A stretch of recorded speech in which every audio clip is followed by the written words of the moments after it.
Mari Bapak, Ibu, Saudara, kita mau berdoa buat firman Tuhan yang akan kita dengar.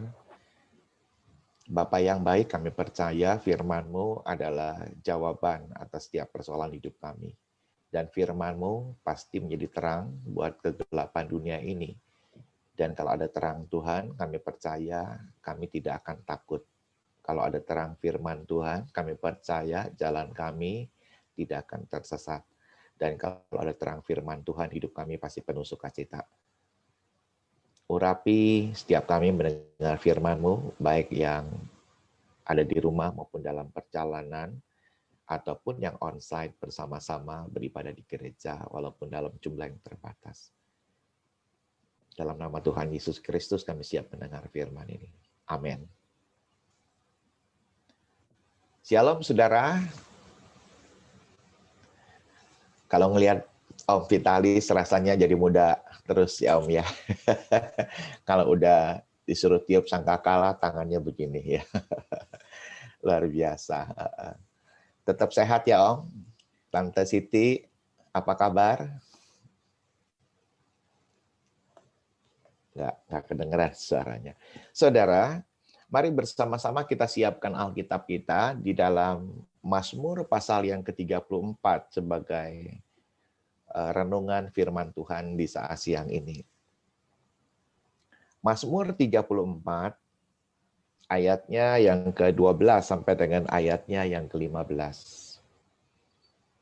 Mazmur 34 ayatnya yang ke-12 sampai 15 dalam perlindungan Tuhan. Marilah anak-anak, dengarkanlah aku, takut akan Tuhan akan kuajarkan kepadamu. Siapakah orang yang menyukai hidup dan yang mengingini umur panjang untuk menikmati yang baik? Jagalah lidahmu terhadap yang jahat dan bibirmu terhadap ucapan-ucapan yang menipu. Jauhilah yang jahat dan lakukanlah yang baik. Carilah perdamaian dan berusahalah mendapatkannya. Amin. Tentu yang berbahagia pada saat siang ini adalah yang membaca, mendengar firman Tuhan, yang menyimpan di dalam hati dan yang melakukannya. Saudara, renungan firman Tuhan di siang ini berjudul Panjang Umur dan Menikmati yang Baik. Seperti pada bacaan kita, khususnya dalam ayat yang ke-13, saudara. Ya, dalam bahasa Indonesia masa kini dikatakan, inginkah kamu panjang umur? Ditanya, mau panjang umur enggak? Tentu semua mau, saudara ya. Tapi yang kedua, mau enggak menikmati yang baik?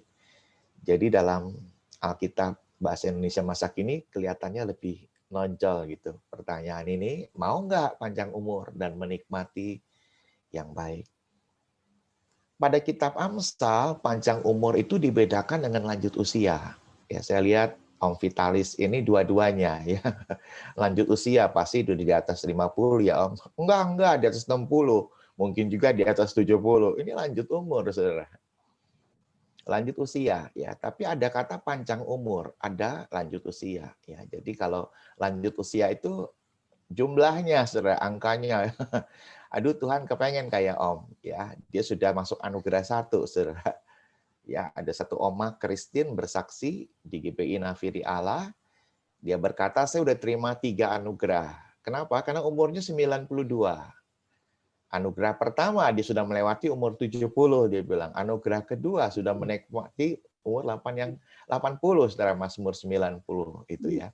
Dan yang ketiga dia berkata, saya sudah menikmati anugerah ketiga melewati umur 90.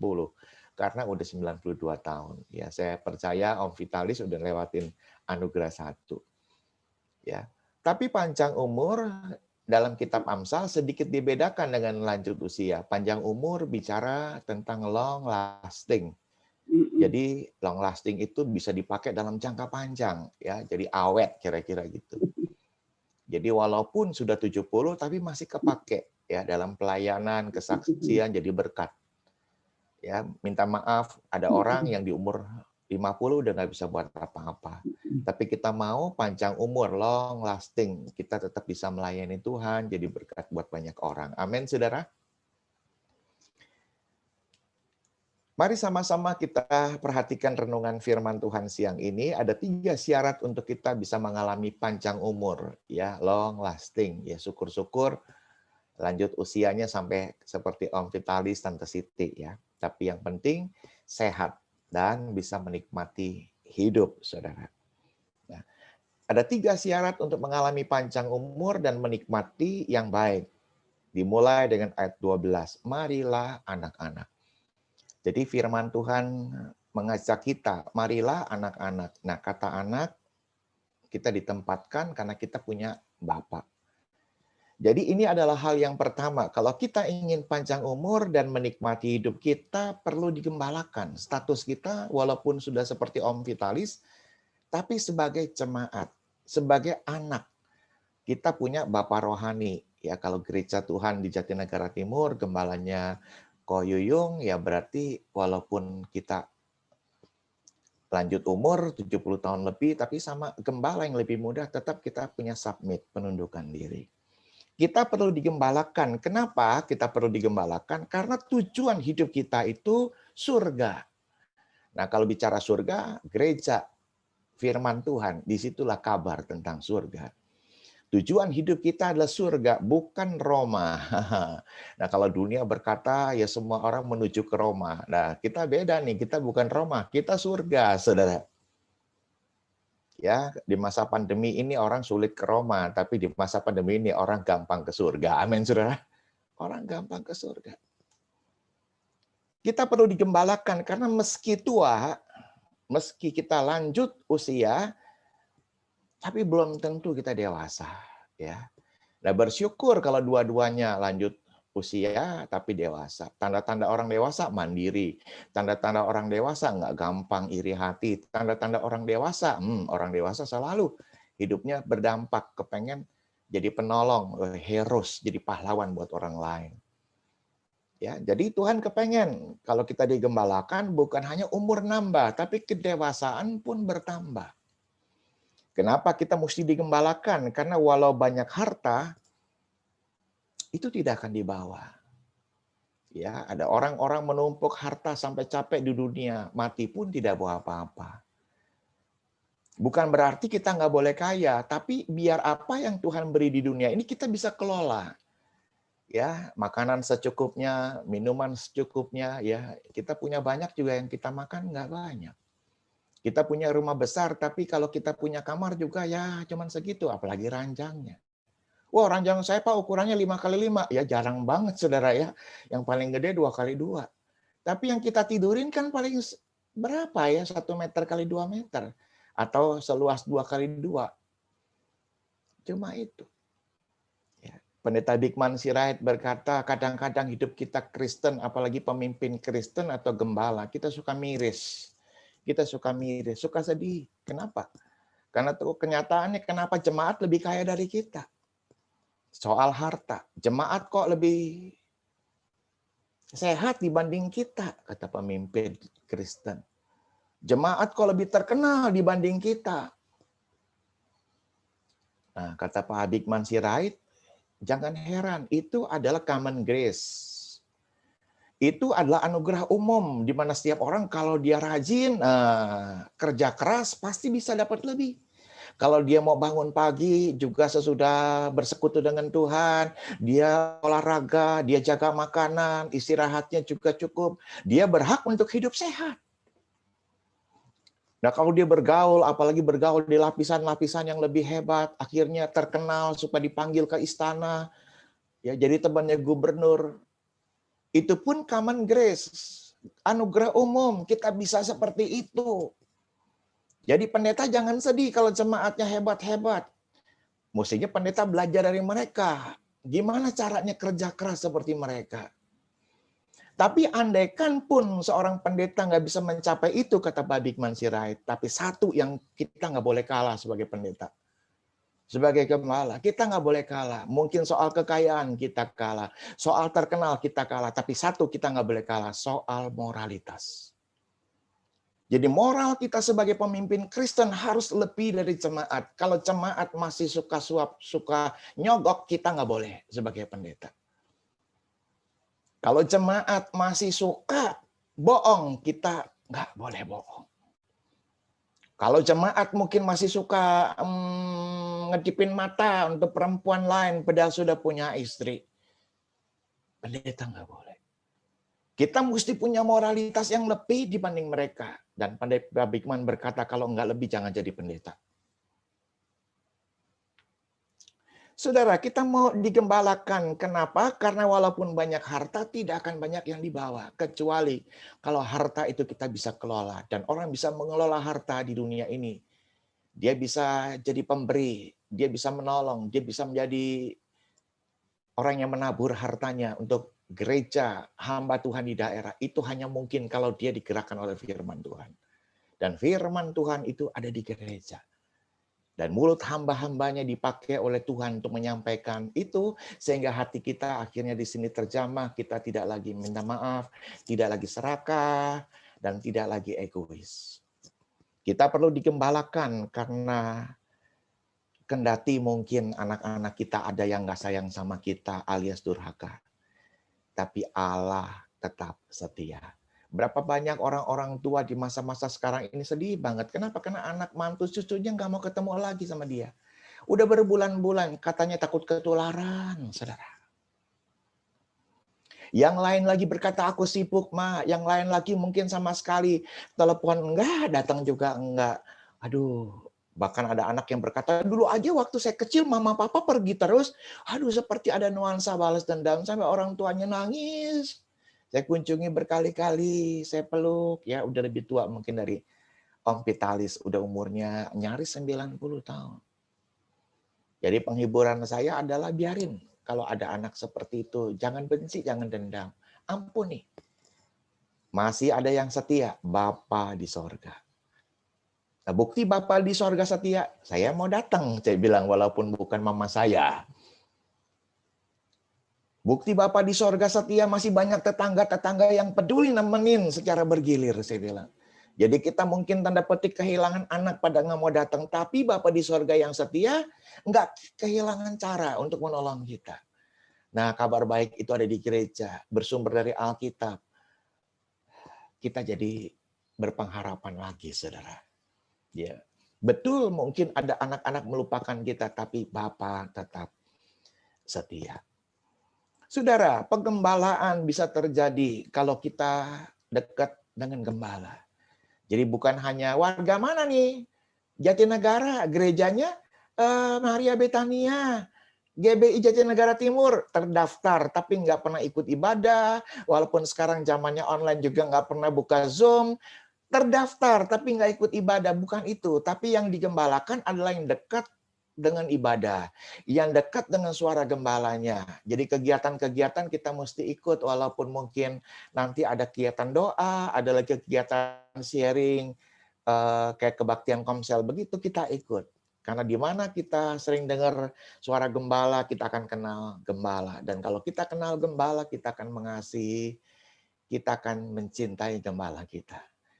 Ya, dan terhadap yang dicintai lama-lama kita berubah seperti apa yang kita cintai. Saudara, hal yang kedua, sama-sama kita mau belajar dari 3 syarat panjang umur dan menikmati yang baik. Kalau tadi kita perlu digembalakan, maka sekarang pada ayatnya berikut. Jagalah lidahmu. Jadi kita perlu menjaga ucapan. Ya, katanya hidup mati ditentukan sama ucapan, saudara. Ya. Jadi jaga ucapan. Ya, kalau pikir bakal berniat bakal ngucapin yang tidak baik, ya cukup sampai di pikiran, tapi jangan diucapin. Dan buru-buru minta ampun sama Tuhan yang udah tahu pikiran kita mau ngucapin apa. Kita minta maaf, minta ampun. Tapi kalau udah terlanjur ngucap, itu nggak bisa ditarik, saudara. Aduh, sorry. Aduh, loss of the tongue. Saya keserimpet lidah, minta maaf. Tapi udah diucapin. Nggak bisa, orang lain yang udah ngedenger, udah tertanam, saudara. Udah tertanam, ya. Nah, kita perlu menjaga ucapan. Yang pertama, jangan menggugat Tuhan. Ya, kadang-kadang kita bingung, Tuhan mana janjimu udah bertahun-tahun. Kok nggak naik, malah merosot. Tidak jadi kepala, sekarang ini kok ngekor terus misalnya, minta maaf. Tapi jangan menggugat Tuhan. Walaupun kata-kata itu di hati dan di pikiran ada kepengen ngomong, Tuhan mana sih janjimu? Tapi jangan ucapkan. Kita perlu bersabar. Kalau Tuhan kecepatan juga bahaya, saudara. Tapi kita perlu bersabar. Dan orang yang sabar disayang Tuhan. Amin, saudara. Ya, orang yang sabar disayang Tuhan. Kenapa? Karena kesabaran itu membuat kita, kata kitab Amsal, jadi seorang pahlawan yang menduduki kota-kota. Ya, kalau kita lolos ujian kesabaran, kita kayak pahlawan yang merebut kota. Wah, kotanya nggak kosong, saudara. Di kota itu ada bisnis, di kota itu ada gudang-gudang, di kota itu ada sumber-sumber mata air, di kota itu juga ada ladang dan peternakan. Jadi kalau begitu orang yang sabar, dia berhak untuk janji Tuhan, saudara. Ya, nah sayang kalau nggak sabar. Kita berhenti, orang lain yang ambil, yang lanjutin, saudara. Kita perlu menjaga ucapan, jangan marahi pasangan. Karena dia adalah diri kita. Firman Tuhan berkata, kepala daripada istri adalah suami. Dan suami ingat badanmu itu adalah istrimu. Wow. Jadi penyatuan sepasang suami istri itu seperti membentuk tubuh walaupun dengan bagian yang tidak sama. Jadi laki-laki menempati kepala, istri menempati tubuh. Jadi kalau kepala marah sama istrinya, suami marah sama istrinya, sama aja suami lagi sedang nyakitin badannya. Ya kita perlu sehat, saudara. Kalau kita sengaja nyakitin istri kita, sama aja nyakitin badan kita. Ya, kalau kita sering nyakitin berulang-ulang, lama-lama badan kita soak. Kerohanian kita pun ambles soak. Ya, dan ketika dua hal ini terjadi, saudara, ya masa sedang seperti ini tidak terlalu baik di luar kita. Oh, saya kan yang penting udah divaksin. Vaksin tidak menjamin. Saya bersyukur saya dapat jatah di vaksin gelombang 1 dalam kelompok nakes. Jadi kalau orang tanya, Pak Hendi dari GPI, iya. Pak Hendi divaksin nggak? Iya. Aduh Pak, hati-hati nih Pak, lagi rame sekarang, gini. Apa Bapak sudah divaksin? Saya bilang sudah. Kapan? Saya bilang kurang lebih sekitar tanggal 15 Februari yang lalu. Tambah 14 hari, kira-kira mungkin sekitar tanggal 20 sekian itu vaksin kedua. Nah, saya sedang memasuki dalam umur 1 bulan pengujian vaksin ini. Kalau tidak ada masalah, saya bisa ngecek bagaimana imun saya bertambah enggak. Namun, kendati pun itu deal, saya berhasil vaksinnya itu. Tapi bukan jaminan. Deketin sama orang yang COVID. Wah, saya mah nggak takut. No. Jangan mencobai Tuhan. Amin, saudara. Nggak usah maskeran. Kerumunan aja. Jangan, saudara. Jangan ya. Itu tidak menjamin. Betul sebagai preventif jaga-jaga, tapi itu tidak menjamin. Kita harus tetap berjaga diri dalam 5M ya. Pakai masker, ya, kita juga harus jaga jarak, rajin mencuci tangan, hindari kerumunan, dan yang lainnya. Saudara, jangan marahi pasangan karena dia adalah diri kita. Jadi dengan menyayangi pasangan kita, sama aja kita menyayangi badan kita. Istri hormat pada suami, sama aja menyayangi kepalanya. Jadi nggak sering-sering migrain, ya. Nggak sering-sering kepalanya sakit. Kita perlu menjaga ucapan, jangan fitnah menantu. Karena dia adalah anak kita. Sejak mereka menikah sama anak kita, mereka tuh satu. Saya nggak senang mau menantu saya males, ya ngomel terus, ya padahal menantunya kendati pun mungkin bangunnya agak siang sedikit, tapi tidurnya kan lebih malam. Ya, kerjanya lebih sibuk. Tapi yang baiknya nggak pernah dilihat, yang jelek terus. Ya, nih nggak ada di Jatinegara Timur 56 nih nggak ada, ini adanya di menantu tempat lain, saudara. Ya, menyakiti menantu sama aja menyakiti anak sendiri. Kenapa? Karena mereka tidur seranjang. Ya, habis diomelin mertua nangis terus. Kenapa?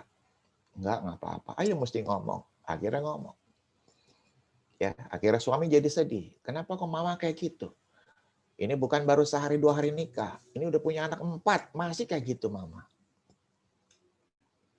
Ya lama-kelamaan penghargaan anak sama kita jadi jelek. Kok mama kayak gitu sih? Ya, jadi menyakiti menantu sama aja menyakiti anak.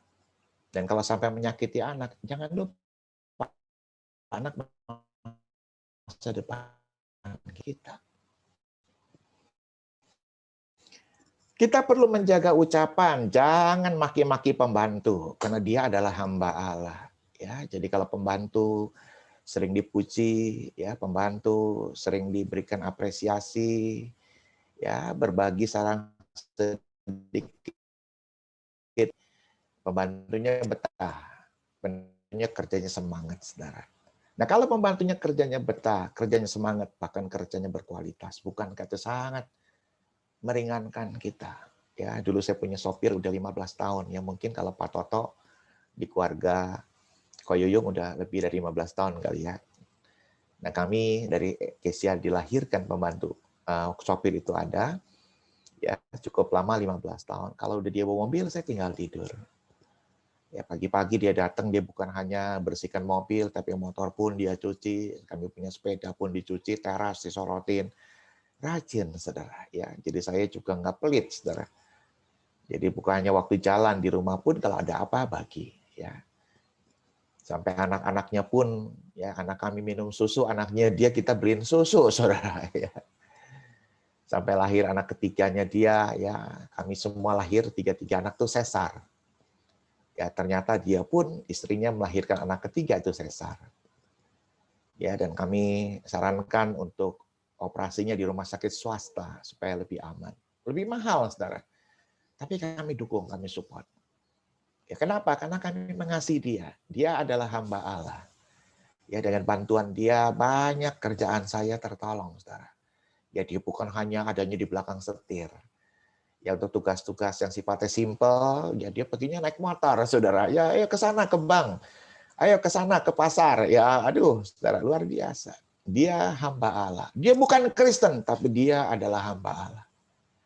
Ya di komplek kami ada tim kebersihan, ada satpam. Itu semua bukan Kristen, tapi mereka adalah hamba Allah. Ya saya sering bilang kalau udah hari Minggu mereka senang, saudara. Kenapa? Karena harinya ngetip. Mereka dapat berkat, ya. Sedikitnya satu orang dapat 10.000. Ya. Pak Hendi, Pak Pendeta, weh. Apa kabar Pak? Wah semua senang, saudara. Ya. Mereka hamba Allah. Kita perlu menjaga ucapan dan jangan pernah minta mati. Karena Tuhan merasakan kok penderitaan kita. Dan pastikan firman Tuhan yang satu tidak pernah dibatalkan dan tidak pernah bertentangan.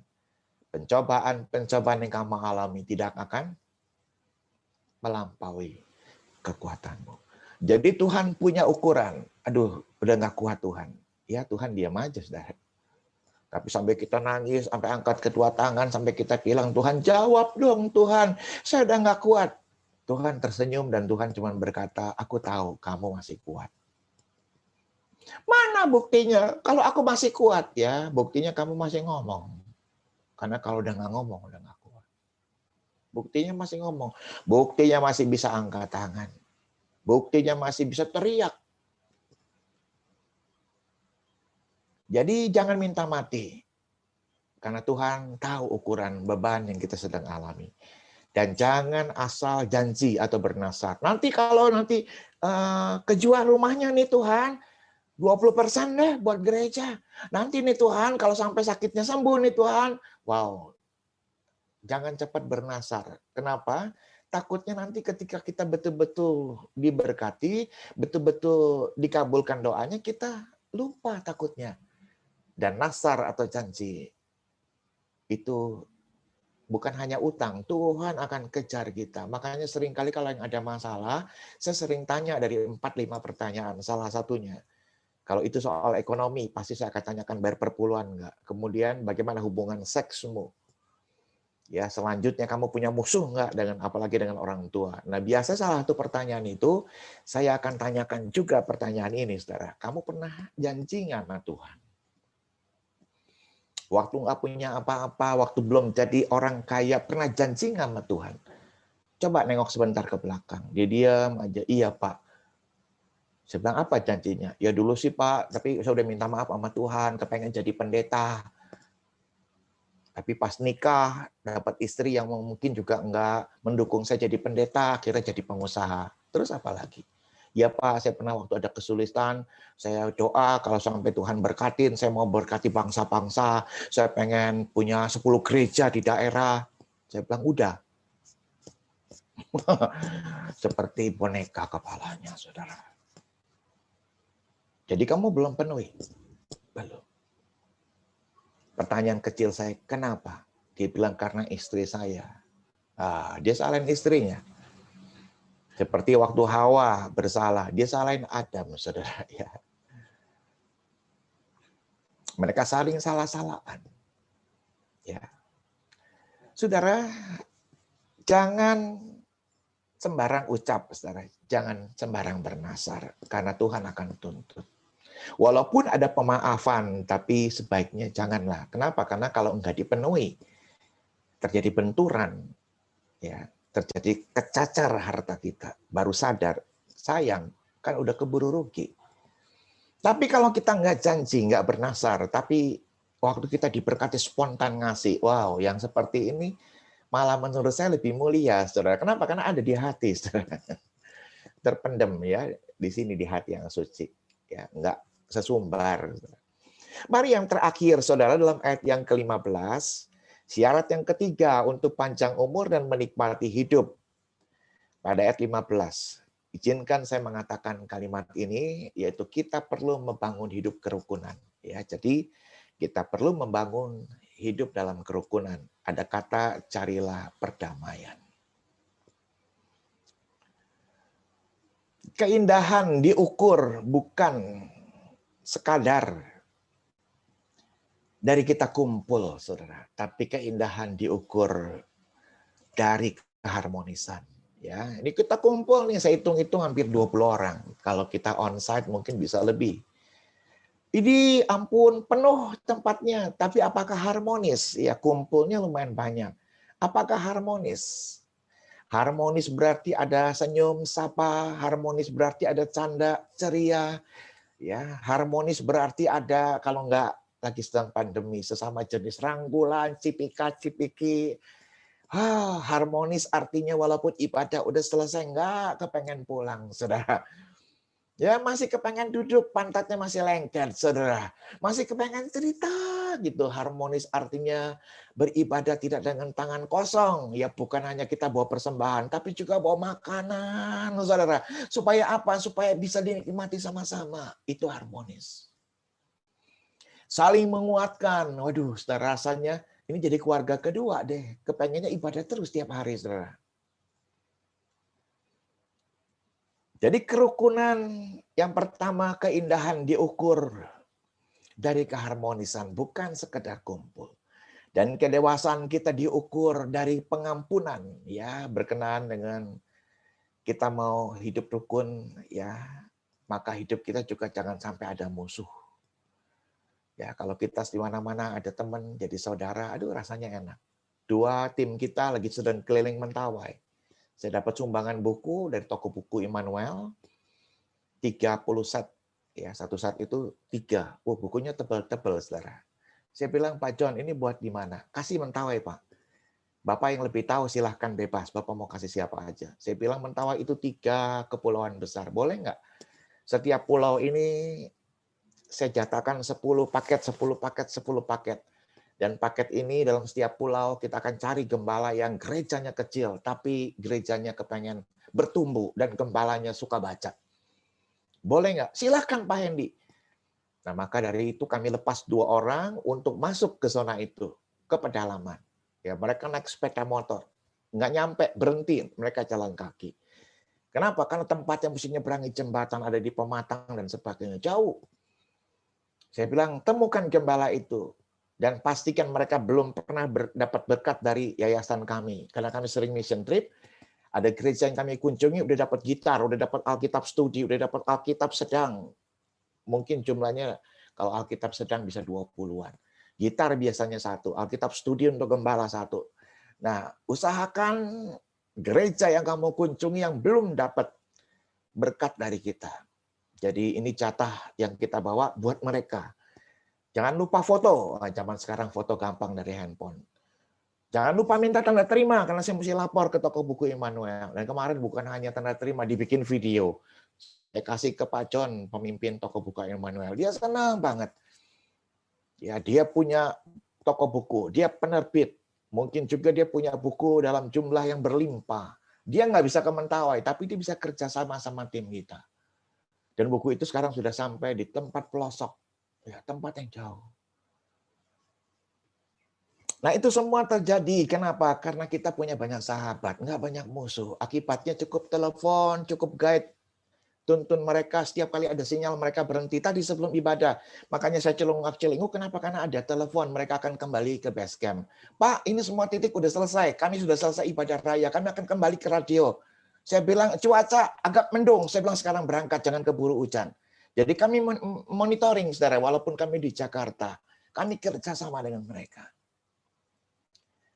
Masih soal perdamaian atau membangun hidup kerukunan sebagai syarat ketiga supaya panjang umur dan menikmati hidup. Keberhasilan diukur dari kebersamaan. Ya kalau kita hartanya banyak tapi nggak banyak teman, minta maaf saudara, apa enaknya? Tapi walaupun hidup sederhana, tapi dikelilingi, ya ampun, katanya makan 1 daun pisang bisa bertujuh. Wah, di beberapa daerah, apa tuh istilahnya Om Vitalis ya? Jadi makan 1 daun pisang panjang gitu. Aduh, sambil ngobrol, saudara, yang giginya ompong, ludahnya kemana-mana, saudara. Tapi tetap enak, saudara. Tetap enak. Tetap enak. Kok bisa begitu, saudara? Karena di mana-mana banyak sahabat.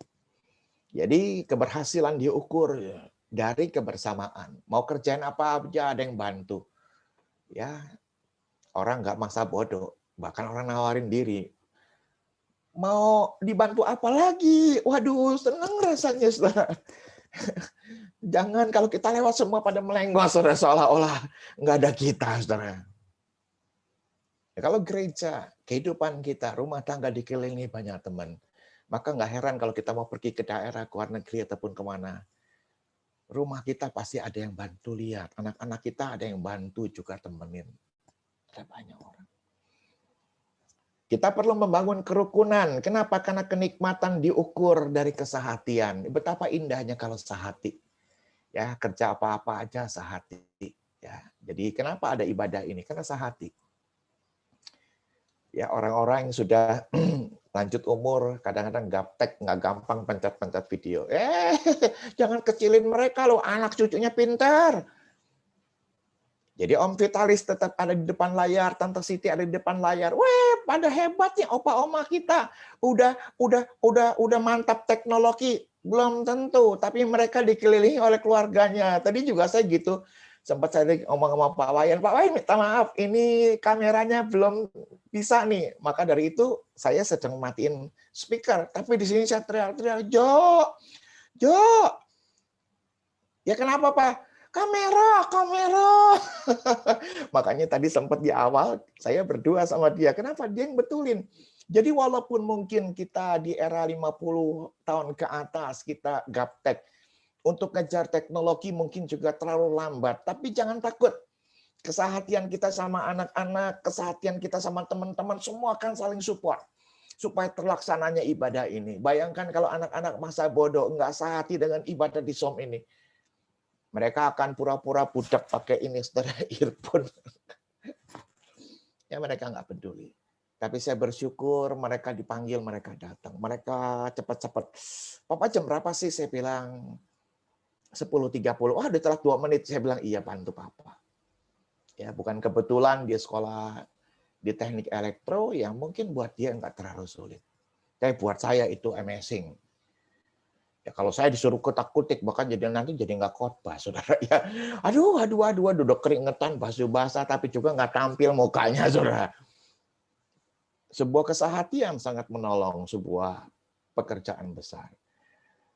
Kita ada di bagian-bagian terakhir dalam syarat yang ketiga, kita perlu membangun kerukunan. Maka kehangatan diukur dari kedekatan. Ya, jadi kita nggak bisa WA-an terus, saya kangen, saya kepengen ketemu. Ya memang kita mesti jaga jarak di masa pandemi ini pun orang menghindari kerumunan. Tadi malam saya mestinya hadir. Dalam ulang tahun seorang tante umur 70 tahun. Dan saya sudah siapkan khotbah buat dia. Cuma istri saya berkata, Papa, cuma mau kasih nasihat aja ke Papa. Iya, saya bilang. Gereja itu diundang cukup banyak. Keluarganya dia banyak. Dan jumlah yang diundang mencapai 100 orang. Ini bukan seperti resepsi perkawinan. Habis foto-foto, terima nasi kotak, langsung pulang. Tidak, ini makan meja. Jadi berhadap-hadapan, saudara. Cukup lama, nggak ada yang makan cepat, saudara. Kalau sudah satu meja. Kongkonya itu bisa lama. Ya, jangan sampai melanggar prokes, protokol kesehatan, kata istri saya. Yang kedua, papa pulang masih ketemu mama. Ya, papa sih tetap sehat, tapi papa kalau OTG, membawa virus dari luar. Papa perlu ngangkat mama, peluk mama, papa juga perlu nyekak mama. Kalau itu ketularan ke mama gimana? Dan yang ketiga, papa jangan lupa. Gembalanya sudah datang, gembalanya juga sudah siap. Istilahnya kalau papa nggak datang menggantikan papa, ya lebih baik kasih gembalanya. Tapi papa pamit baik-baik 1 hari sebelum acara. Papa pamit baik-baik. Ya saya pertimbangkan nasihat itu saya betul, saudara. Ya saya masih punya orang tua, perlu ngangkat, perlu meluk, perlu nyekat tubuhnya. Kalau saya pulang bawa si virus, orang tua saya nggak salah, tiba-tiba jadi ketular, kan sayang, kesian. Akhirnya saya bilang, Tante, Hendy minta maaf. Alasannya ini. Aduh, saya pikir dia akan marah. Tapi dia berkata, nggak apa-apa, Hen. Kan ada gembala datang. Wah, puji Tuhan. Jadi yang saya takutkan nggak terjadi. Jadi kami bahagia. Dia pun bahagia. Kenapa? Karena daripada nunggu-nunggu saya nggak datang, baru tahu bahwa hari itu saya nggak datang, kan lebih menyakiti hati orang. Tapi dia enak, saya enak. Saudara, bagian terakhir daripada yang ketiga ini, ya kita perlu membangun kerukunan. Karena keseriusan diukur dari kehadiran. Ya, jadi kalau saudara serius dengan ibadah ini, maka saudara pasti ikut. Ya, syukur-syukur setingkat lebih tinggi dan mulia. Kita serius dengan Tuhan, maka kita mesti beribadah. Ya, hari Minggu ini hampir semua orang-orang Kristen memilih ibadah di mana. Tapi kalau kita serius, kita juga akan ibadah di gereja di mana kita terhisap sebagai anggota jemaat. Ya, walaupun gerejanya kecil, katanya dulu waktu Oma masih ada. Ya, kalau mau cari gereja kita cari aja tukang gado-gado. Saudara, tukang gado-gadonya, saudara ya.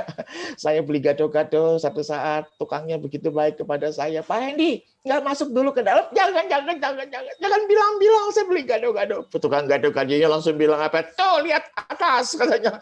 Hah? Apa itu? Wah, ternyata ada CCTV. Jadi kalau saya beli gado-gado, saya pasti ada di gambar CCTV. Tapi itu pun sama. Saya bilang, kalaupun ada gambar saya, tapi kan pakai masker. Jadi walaupun gerejanya kecil, walaupun gerejanya yang terkenal adalah Indomaret, yang terkenal dan tukang gado-gadonya, tapi wujudkan keseriusan kita mencari Tuhan. Dengan ada dalam perhimpunan ini, walaupun lewat online, lewat Zoom, ya walaupun lewat sebuah jumlah yang sangat terbatas, kita tidak jadi masalah jumlah berapa, karena firman Tuhan berkata 2 atau 3 orang bersekutu dalam namaku, dia hadir. Demikian firman Tuhan yang saya bisa sharingkan hari ini kepada saudara, biar kiranya semua yang mendengarkan, baik on-site yang sedang ada di gereja ataupun yang sedang ada di rumah ataupun di perjalanan diberkati Tuhan. Mari tundukkan kepala, kita mau berdoa. Sekali lagi kami berdoa Tuhan khususnya di hari-hari ini buat senior kami, opa, oma, tante, om yang sudah lanjut usia. Tuhan terus peliharakan supaya mereka panjang umur alias awet, sehat, bahkan bisa menikmati hidup. Bahkan kami yang masih di bawah 70 tahun, mungkin juga masih di bawah 50 tahun terlebih. Kami juga bisa awet, sehat, bahkan juga bisa menikmati hidup dalam hal ini melayani. Bergandeng tangan bersama-sama, jadi berkat buat banyak orang. Berkati gerejamu, walaupun jumlah kami terbatas, tapi gereja ini mengasihi Tuhan. Umatmu di gereja ini mengasihi Tuhan. Gereja ini layak disebut sebagai gereja misi. Karena mereka selalu mengulurkan tangan buat pekerjaanmu. Tuhan, kami berdoa, tumpahkan berkat-Mu. Berkati gereja GPI Jatinegara Timur. Berkati pengembalaan Koyuyung. Berkati umat-Mu, Tuhan. Yang menjadi sahabat misi. Yang ikut di donatur. Bukan hanya terhadap Mentawai, tapi terhadap tempat-tempat lain pun mereka begitu murah hati. Berikan kami semua sehat dan lindungi di masa-masa pandemi ini. Tetap sehat dan tidak mengalami COVID ataupun ketularan. Dalam nama Yesus. Terima kasih Bapak untuk firman-Mu. Kami bersyukur sekali lagi dalam nama Tuhan Yesus Kristus. Amin.